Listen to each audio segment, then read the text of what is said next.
Education लिएर नै हाम्रो पढ्नुपर्ने हुन्छ। अरूबाट गर्दा पनि भयो, तर एजुकेसनबाट गर्दाखेरि अलिकति विद्यार्थीलाई आसान हुन्छ है। अर्को छ हाम्रो होटल म्यानेजमेन्ट।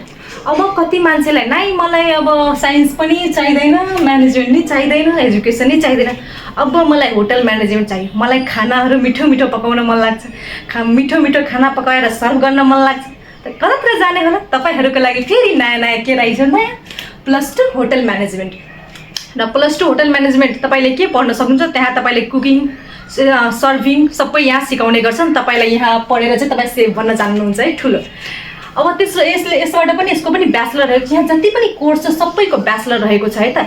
तपाईँहरूलाई अब लङ टाइम मलाई पढ्नु नै छ, ठिक छ, तपाईँले आफूलाई ठानिसक्नु भयो +2 पछि पनि मैले अझै पनि पढ्न सक्छु, त्यसपछि मात्र यो कोर्सतर्फ जानु होला है त। किनभने जब तपाईँलाई फेरि अब जिज्ञासा छैन भनेपछि यो कोर्स तपाईँहरूको लागि भनेको होइन। किनभने +2 मात्र गरेर तपाईँले कुनै पनि चिज खासै गर्न सक्नुहुन्न है। अर्को छ ल नाइ मलाई यिनीहरू सब चाहिँदैन, मलाई अब वकिल बन्नु छ, एकदम अभिवक्ता बनेर वकालत गर्नु छ गएर है। अब वकालत गर्नलाई के चाहियो त? तपाईँले यो 4वटा पढेर त हुन्छ? हुँदैन। तपाईँले कहाँ जानु पर्यो? +2 लमा जानु पर्यो। +2 ल पढेर तपाईँले के गर्न सक्नुहुन्छ? ब्याचलर गर्न सक्नुहुन्छ। र ब्याचलर गरेर के बन्न सक्नुहुन्छ? एडभोकेट बन्न सक्नुहुन्छ है। त्यसको लागि चाहिँ तपाईँहरूलाई यो कोर्सहरू चाहिँ रहेको छ। केमा छ? नन टेक्निकलमा। तपाईँहरूलाई कसैले सोध्यो नन टेक्निकल तर्फ जाँदै हुनुहुन्छ, कुन कोर्स लिनुभयो? सो तपाईँहरूलाई आफ्नो जिज्ञासा या इन्ट्रेस्ट अनुसार तपाईँहरूले चुज गर्न सक्नुहुन्छ र भन्न सक्नुहुन्छ या मैले यो कोर्स लिएँ या यो कोर्स लिएँ भनेर है।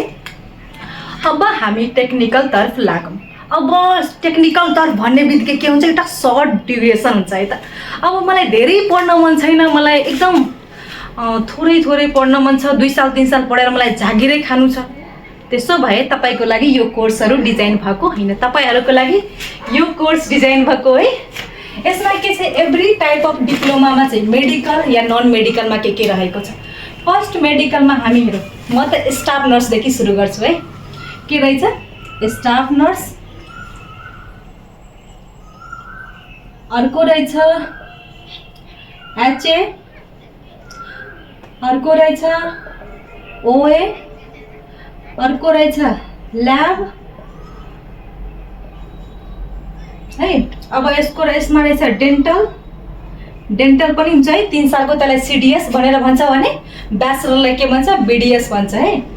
यसरी के रहेछ तपाईँको मेडिकल। अब ETC लगाइदिउँ, किनभने धेरै कोर्स बढ्छ क्या। अब मैले सबै यहाँ लेख्न पनि भ्याइँदैन।